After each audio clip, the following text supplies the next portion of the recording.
Salam saudaraku, salam teman-temanku yang dikasihi oleh Tuhan kita Yesus Kristus.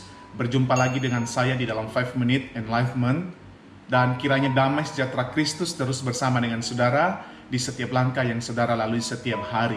Saudaraku yang terkasih di dalam nama Tuhan, ada seorang anak yang bernama Tijn Koolsteren, dalam bahasa Belanda, mengalami penyakit yang mematikan. Tahun 2016 saudara, dia divonis mengalami penyakit kanker yang langka. Dan yang menarik adalah pada saat kemo yang pertama, anak ini bertanya kepada dokternya dengan mengatakan begini, apakah banyak anak yang menderita seperti dia di dunia? Kata dokter, ya.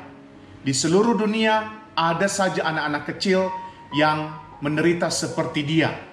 Tetapi tidak semua anak bisa ke dokter.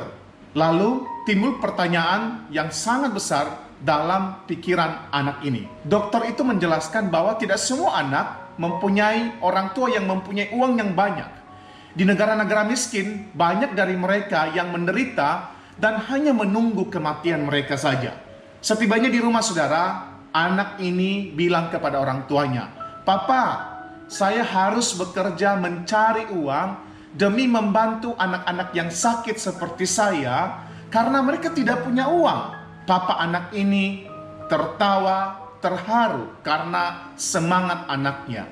Dan kemudian dia tidak menggubris saudara. Besoknya saudara, anak yang berumur 5 tahun ini pergi ke sekolah dan meminta izin kepada ibunya untuk membawa kuteks mamanya sendiri. Di kelas, dia berusaha mencari dana dengan cara mengecat ke 10 jari teman-temannya dengan upah 1 euro. Atau sama dengan 15.000 kurang lebih saudaraku. Kemudian hasilnya dimasukkan ke dalam kotak roti besar. Yang suatu saat nanti dana itu akan disumbangkan untuk anak-anak yang tidak mampu yang menderita kanker otak. Singkat cerita saudaraku, usaha anak 5 tahun ini dalam mengumpulkan dana semakin populer. Hari demi hari, kemudian bulan demi bulan.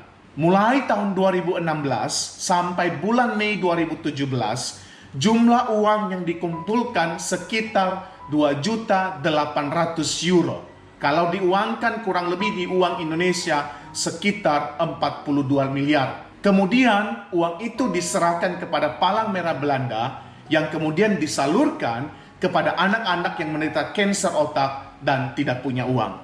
Kemudian saudara, pada tanggal 8 Juli 2017, di pagi hari, Super Tijn meninggal dunia di rumahnya. Apa yang ingin saya bagikan kepada saudara melalui cerita ini?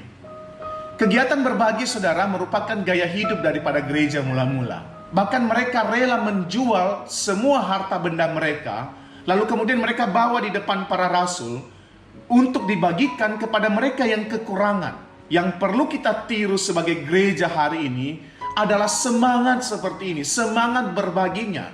Tentunya jemaat mula-mula diberikan kebebasan untuk memilih antara memberi atau tidak. Tetapi yang dicatat di dalam Alkitab, mereka memberikan harta benda mereka untuk dijual yang kemudian hasilnya dibagikan kepada mereka yang kekurangan. Sebagai manusia yang sudah mendapatkan anugerah saudara, berbagi adalah gaya hidup. Saudara bisa baca hal ini di dalam Kisah Para Rasul pasal yang keempat ayat 34 dan 35. Saudaraku, seseorang yang dalam keterbatasan sekalipun bisa berbagi asalkan di dalamnya ada kemauan. Apalagi kita yang sudah mendapatkan kebaikan Allah. Berbagi itu bukan hal yang susah lagi. Karena kita sudah mendapatkan banyak hal dari Allah. Bahkan yang terbesar yaitu keselamatan sudah Dia berikan kepada saya dan saudara. Apa yang kau bagikan hari ini kepada sesamamu? Bagikanlah apa yang ada padamu, bukan yang tidak ada. God bless us.